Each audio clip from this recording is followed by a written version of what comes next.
Hello and welcome to the Geek on My Sleeve channel, where we do spoiler-free book reviews, weekly live book discussions every Sunday at 8 p.m. Eastern, and now including book summaries. And we've gotten some feedback from the community.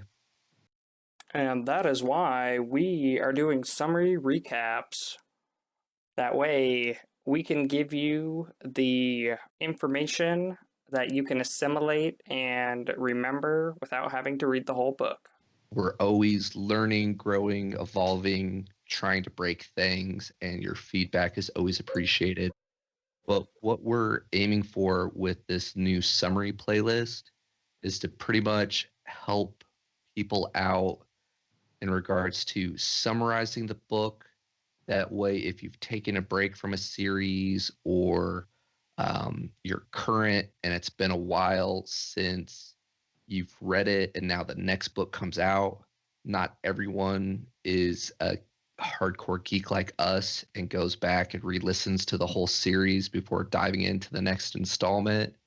These videos are to help you take 10, 15 minutes, get a recap of what happens so you can pick up where you left off and feel like you know what's going on, even if it's been a couple weeks, couple months, couple years, whatever. You get trapped in another dimension, living out your hardcore lit RPG lifestyle, come back, don't really remember. We're here for you. So in this video, we're going to be doing a book summary of Dungeon Lord by Hugo Huesca. Hopefully I didn't butcher that. I have Paul here to talk about this amazing series, Dungeon Lord Volume 1. We start off getting the point of view of the Dungeon Lord that Edward ends up replacing, and he's doing a dungeon crawl / raid with his co-workers from Laser Shark. We get introduced to the world of Ivalice Online.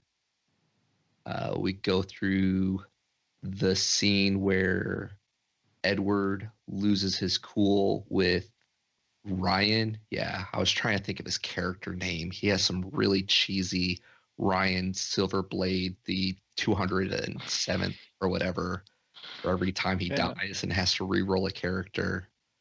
But yeah, he shows his boss what he thinks of him, and then he gets transported to Ivalice Online, where he starts out as a noob dungeon lord.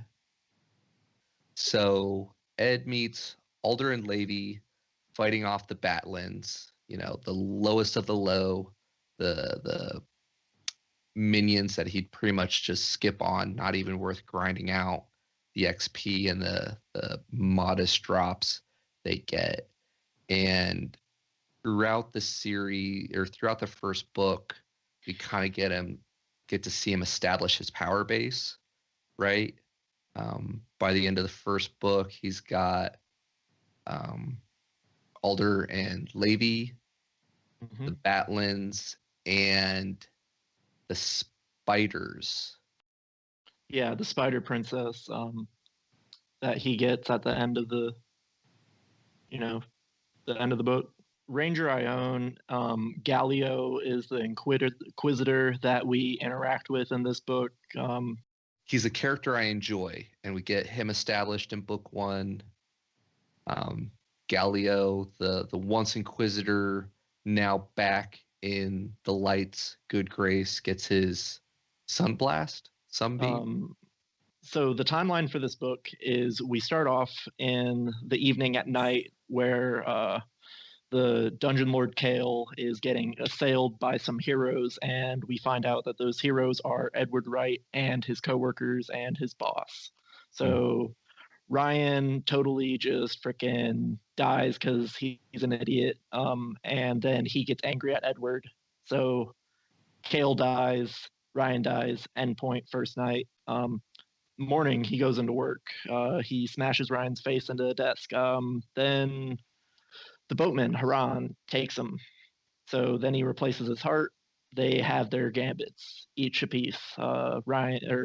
Edward says, "Yeah, you're betting that I'm gonna, basically fall to powers like, wills, and I'm gonna turn evil just because I have all this mad power and start doing evil laughs and, oh, you'll never catch me." Insert So monologue. yeah, insert monologue.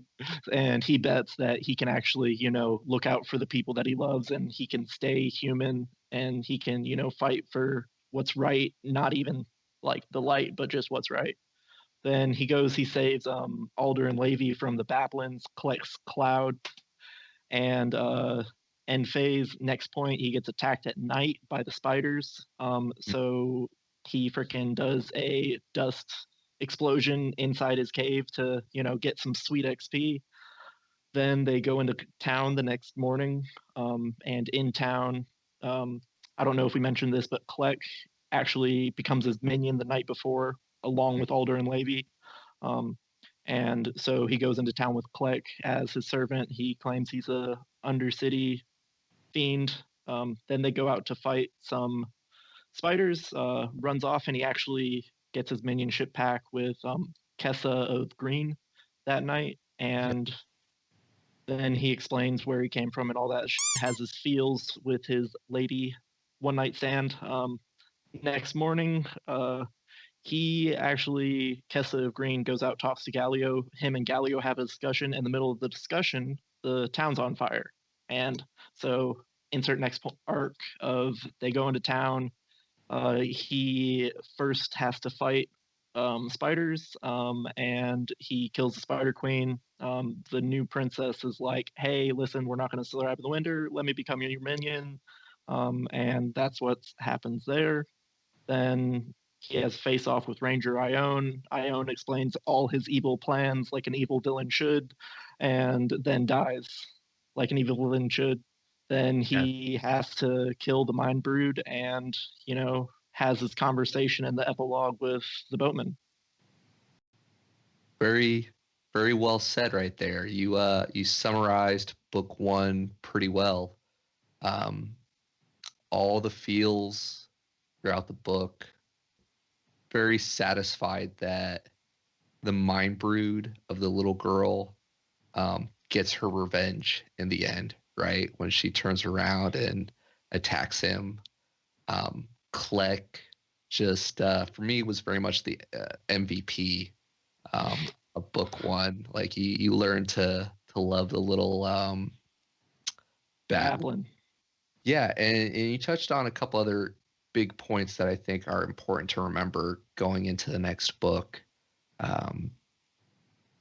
Galio, just kind of like his character dynamic, I think is very interesting. Even when he wasn't part of the Inquisitors anymore, like he still held to his values of what the light should be, which I thought was a very important takeaway. Edward, he, even though he's a dungeon lord and is seen by this world as being evil, he's really striving to do good, right? And I think that's where Kessa of Green gets won over by him, when she sees that and reaches out to Galio. And then just how many times could Edward have just played it safe, built up his power base, but he decided to put himself in harm's way because that's what was right. Right? Like, he could have just let the Mind Brood do its thing, and built up his power source.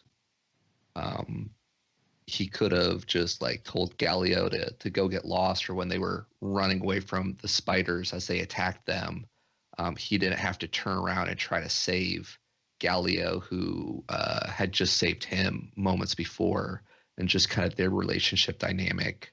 And then at the end, when Galio and Edward are kind of talking after the Mind Brood, when they kind of come to that understanding, it's a very interesting point because Edward has pretty much taken the whole village, right? Taken them to protect them from the Inquisition that is going to be coming out. Yeah. Edward saves all the villagers from the spiders, which is not at all a single thing that Gallio could have done. Right. At that moment in time, if Gallio did what he thought was right and just never, dealt with Edward at all and, just called the Inquisition, it would have been too late for everyone. And the spiders would have either gotten the Mind Brood killed and the town would be gone, or the Mind Brood would be running loose and the spiders and the humans would have just, eliminated each other. And then we just got a loose Mind Brood out there. Yeah. The Inquisition takes the stance that scorch earth policy, right? Because the Mind Broods grow so fast, and there's no way up until we learn about how he's played with the laws of objectivity to kind of modify the pact to see if it is a Mind Brood. There was no way to know. So the Inquisition just pretty much doesn't take any chances. So this evil dungeon lord has found a way to save these people. A fact that the spiders and the Mind Broods kind of have a certain type of relationship that's ancient and like arch enemy like. So now that Edward, established this relationship with his spider underlings, it kind of sets the pace of him being able to identify and keep his people safe, because the spiders would, call it out as soon as they saw it. Edward Wright's stats at the beginning of the book, he comes into the world with 100 XP. At the end of the book, he's at a total of 315 XP. I won't read through his attributes because those aren't as important, or his skills per se, but his talents at the end of book 1, he has Evil Eye, which allows the dungeon lord to see the objectivity of any creature or item. Dungeon Lord's Mantle. The mantle is the heart of the Dungeon Lord and represents the dark pack made in exchange for power. That's what he gets from Haran, the boatman. Improved reflexes, which we get to see a lot of in book 1, saving his tail, allowing the owner to experience increased reaction time for a small burst of time. Resist sickness, which he picked up when he was going to be eating the stew that's been cooking for literally years. Spellcasting represents the owner's magical ability. His spell list is Minor Order.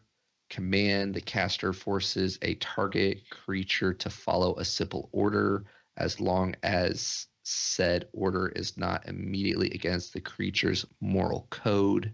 Represents a threat to its life. Eldritch Edge. Enchantment: the caster adds a magical flame to the edge of a weapon. This flame makes the weapon magical for the duration, allowing it to bypass weak magical defenses and mundane one. And then at the very end, he gets Murmur's Reach, which we have not learned what it does just yet. Have a feeling we'll find out in book 2. And yeah, like we said early on in the video, we're very much playing with the format of these book summaries. Our goal is to provide value for you guys in recapping what happens. That way you can get a quick snapshot and then pick the series back up right after this with everything you really need to know to make it relevant moving forward. If you haven't already, please like, comment, subscribe.